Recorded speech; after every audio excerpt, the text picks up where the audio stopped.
I want to talk today about if I could go back to when I got divorced, what would I do over again to reinvent myself differently through that process? And I know we're talking, I'm in this series talking about reinventing yourself in your 40s, but I think a piece of the choices that I've been making these last 3 years really have more to do with, dang, knowing what I know now. If I could take that back to, 34-year-old Brianna and give her this wisdom, she would have such a more positive experience and a lot less suffering. And so I'm hoping that through today's video, no matter where you're at in your life, that these 5 things that I would do over again, if I had the chance to do it over again, I would do these 5 things post divorce. And today's been a really long day. I was solo parenting my bonus daughter, who's 2, and I'm a little tired. And my husband got home a couple of hours ago with our son, and we just put them to bed. And I was like, oh my gosh, I still need to do my video.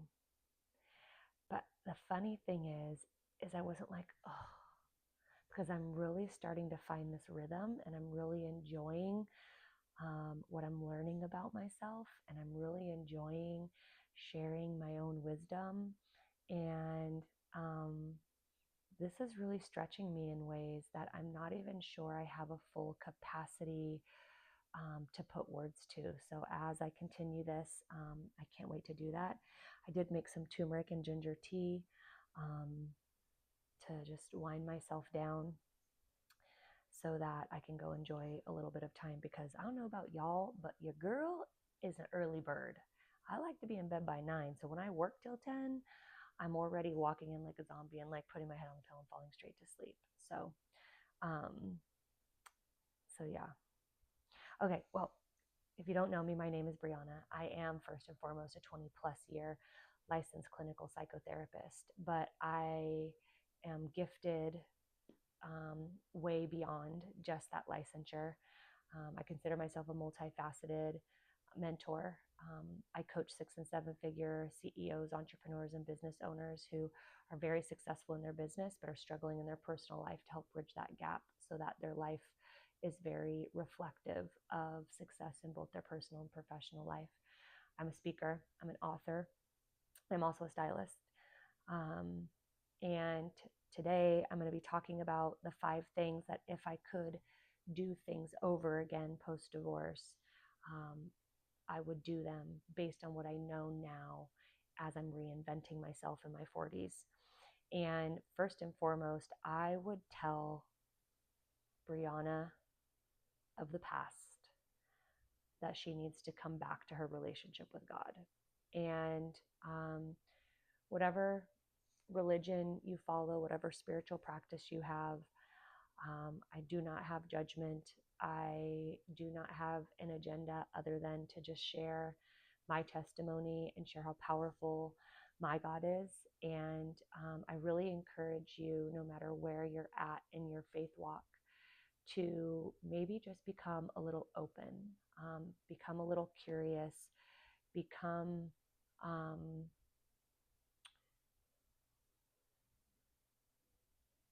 less opinionated and less afraid, and also not take your past experience into what the present could potentially provide you. I was raised in the church and grew up in the Nazarene church. So if you're not familiar with that, it's a little bit more kind of fundamentalist-ish, very conservative.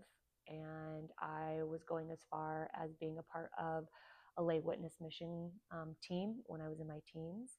Traveled around the Northwest preaching to other youth groups about how I found God and how important He is in my life.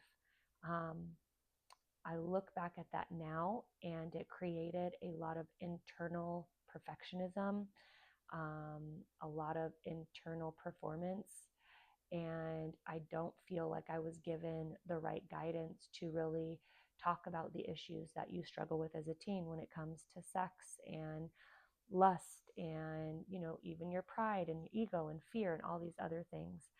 And so I went on to college, and discovered my sense of freedom and my ability to do whatever I wanted. And I got heavy into partying and I got heavy into drugs. And my family felt like I was a huge sinner and that I was going to hell for all of my choices. And I thought to myself, if going to hell is just a, you know, late teenager, early 20-year-old that's trying to explore her individuality in her life, like I don't want to be a part of that sort of God. And so I, went the other direction. And I became very influenced by the universe and spirits and tarot cards and angel cards, psychic readings, like all kinds of stuff, crystals. I did a lot of plant medicine work and, shaman experiences and all kinds of stuff. Um, but eventually I always felt this pull back to God, even though I kept trying to push him away. And what I know about that now is that he never really gave up on me. He just kind of like let me learn, like we do as parents, right? Like we can't hover over our children and protect them and force them to do what we want. We have to guide them, give them our influence, and then inevitably let them decide what they're going to do so that they can learn from their choices. And I feel like that's what God was doing. He obviously saved me from a lot of things that could have been very detrimental to my life and my future. But I do truly believe that had I had a stronger relationship with God in, my mid 30s, um, I wouldn't have tried to control so many outcomes.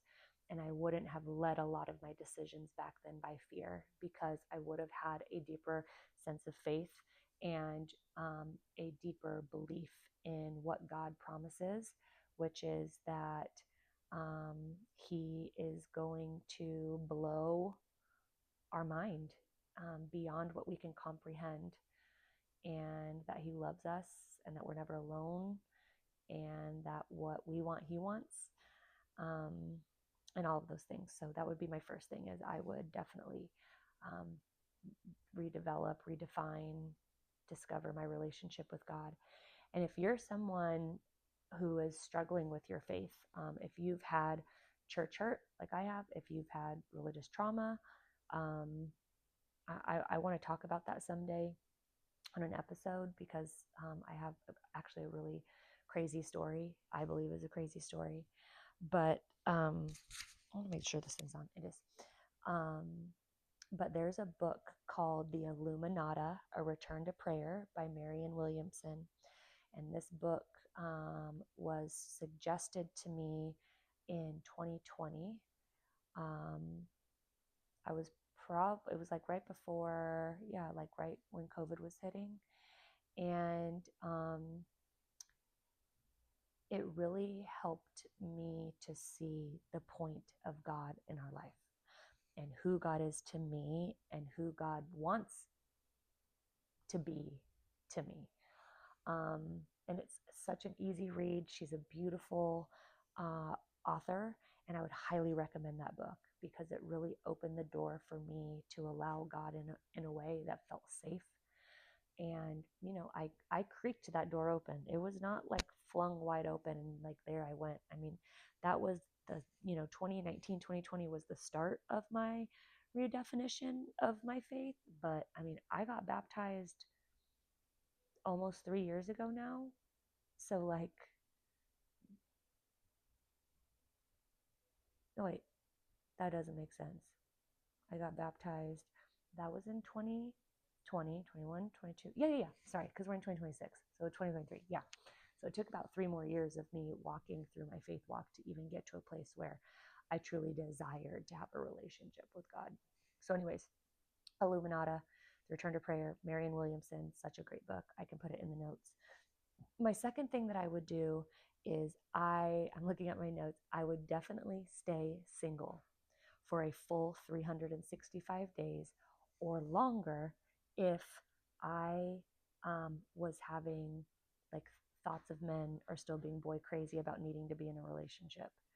So I feel like what I notice in the women that I work with and what I did myself is that, we go from being in this relationship with somebody 24/7 to not having anybody. And that's an odd shift. And we feel like, well, I need to have sex and I, need to have companionship and I just want to be touched. And there's all these things that you're trying to make up and do. And I think that that slows the process down. And if I could do it over again, I would put up a calendar. I'd put 365 post-it notes on the wall. I don't care what it looks like, but I would have a visual that would both encourage me and visually show me how long I needed to wait in order to be even somewhat ready to introduce somebody into my life and open up my heart to somebody again. Um, you need time to heal. You need time to learn yourself. You need time to experience who you are post divorce, how you handle conflicts, how you handle problems, um, how you show up in new settings, how you handle diversity, what you think about yourself. Like all of those things really need to be the key focus. And if I could do it over again, yeah, I would be single. Um, Again, knowing what I know now, right? Like it's always hindsight's 2020. But that's what I truly encourage the people that I work with, both in the coaching and therapy world, is to just enjoy yourself and really get to know you, because that's a challenge. And even further so, especially if you're a parent and you go through a divorce and now you are childless part of your time. I have a friend right now that's, struggling with a new custody agreement that her and her ex-partner have.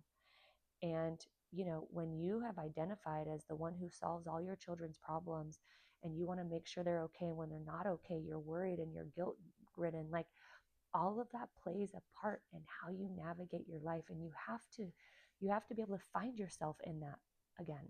So yeah, stay single for a year, give that a minimum. You don't need sex. You just want it. You don't need companionship. You just want it. You don't need physical touch. You just want it. These are just things you want because you can get companionship from your girlfriends, your dogs, your cats, whatever animal you have, your gecko, but you don't have to have it.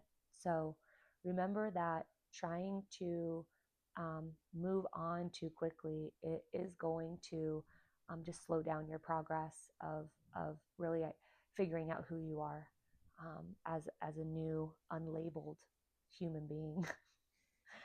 The third thing that I would never, if I could go back and redo, it would be to not try and prove myself. I feel like post divorce, all the choices that I made were to show not only that this divorce was not my choice, but also that I was going to like be amazing without him. Who cares? Who cares how you're doing without them? How do you feel like you're doing? How good do you feel about what you're doing?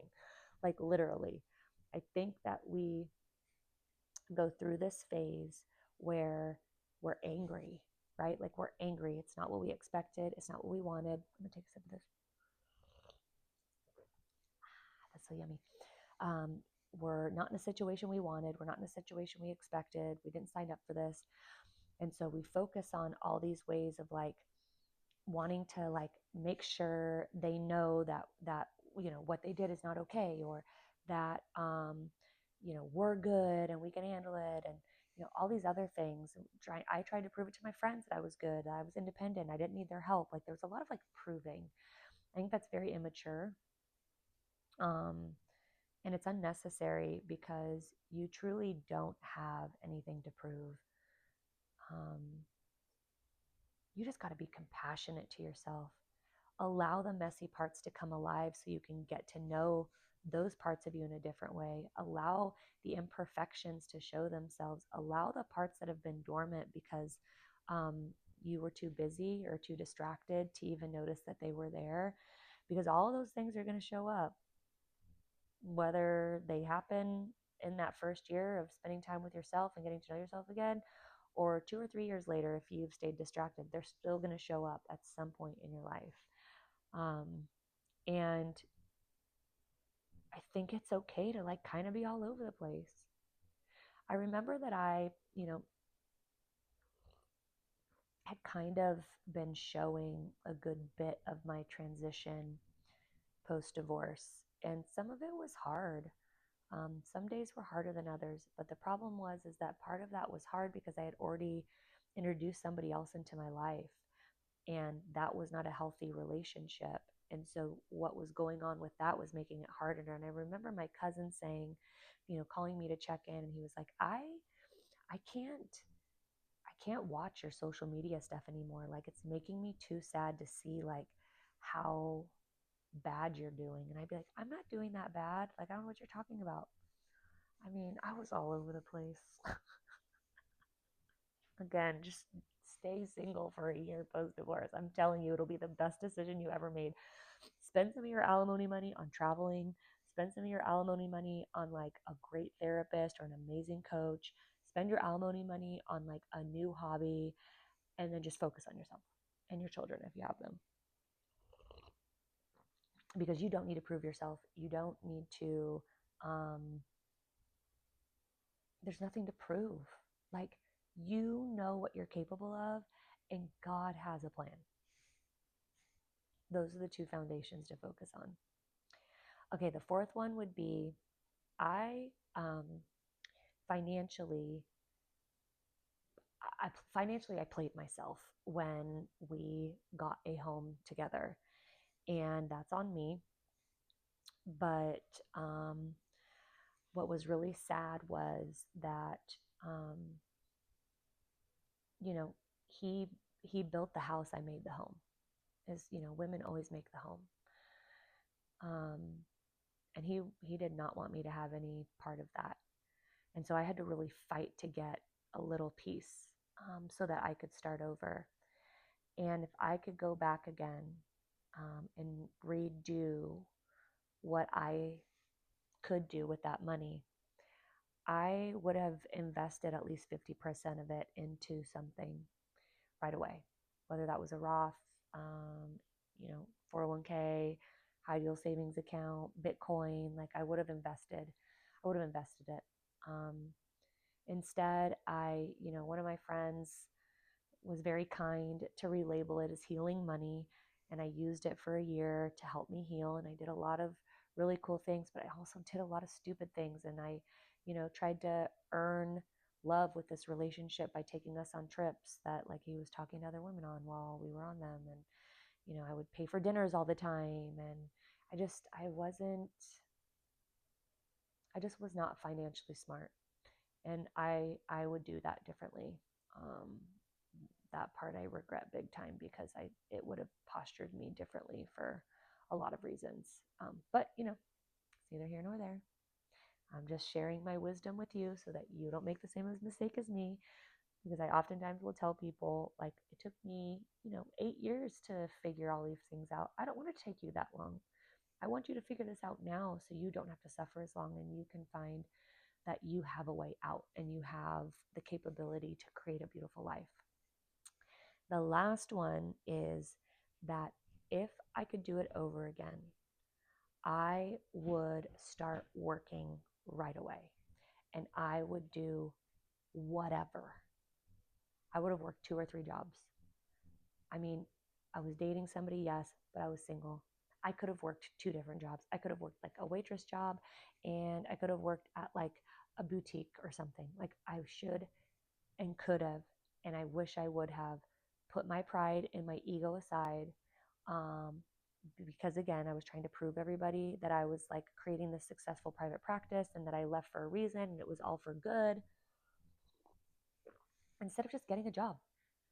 Because then again, that reflects on having to spend money because I didn't work for a full year practically. Um, And yeah, I would have worked. I would have worked. And funny thing is, y'all, like I'm not lazy. Like I grew up on a farm. I love working. I love being busy. Right now, I am probably the most busy that I've ever been and doing this. And now I'm a parent and I'm a wife and all like the last 7 years of being single, like I've never been this busy and I can do it all. But for some reason, like there was just like I was so entitled to believe that everything should be the way that I expect it to, and that's it. And maybe that's your 30s. Maybe there's still entitlement from like immaturity or something. But I would have just gotten a job. Who cares? I have a master's degree, y'all. Like, it's not like I went and paid all this money to be in all this like school debt to like be a server or be, a front desk woman answering phones or, being an assistant or like, who cares?